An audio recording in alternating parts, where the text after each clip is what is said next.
खालिस्तानी चरमपंथियों ने लंदन में एस जयशंकर पर हमला करने और भारतीय ध्वज फाड़ने की कोशिश की। खालिस्तानी चरमपंथियों ने विदेश मंत्री एस जयशंकर की लंदन यात्रा को बाधित करने का प्रयास किया, जिससे विरोध प्रदर्शन सुरक्षा भंग में बदल गया।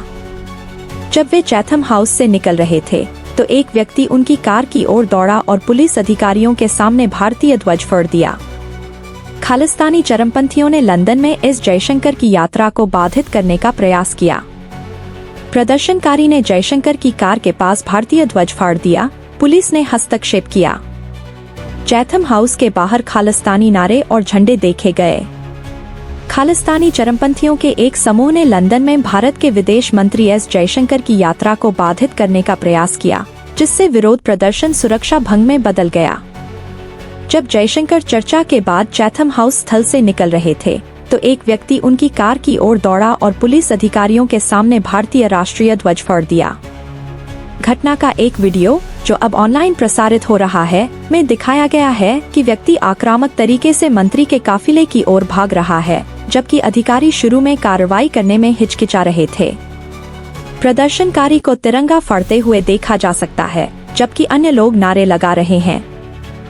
हालांकि कुछ ही देर बाद पुलिस ने उसे और अन्य चरमपंथियों को हिरासत में ले लिया। एक और वीडियो सामने आया है जिसमें खालिस्तानी चरमपंथी उस स्थान के बाहर प्रदर्शन कर रहे हैं जहां जयशंकर चर्चा में भाग ले रहे थे।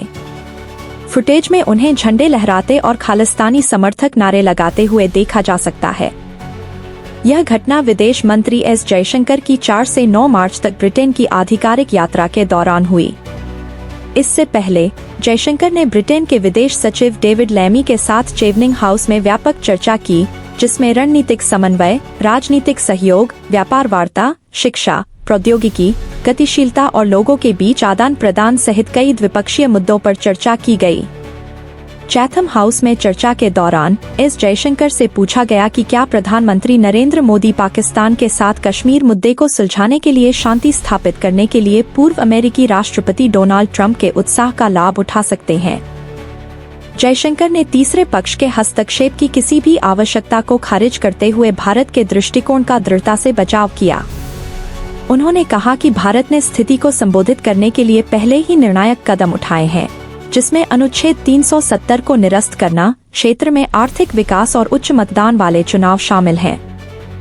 हालांकि उन्होंने इस बात पर जोर दिया कि मुद्दे का अनसुलझा हिस्सा भारत के नियंत्रण से बाहर है। जयशंकर ने कहा, मुझे लगता है कि जिस हिस्से का हम इंतजार कर रहे हैं वह कश्मीर के चुराए गए हिस्से की वापसी है, जो अवैध पाकिस्तानी कब्जे में है।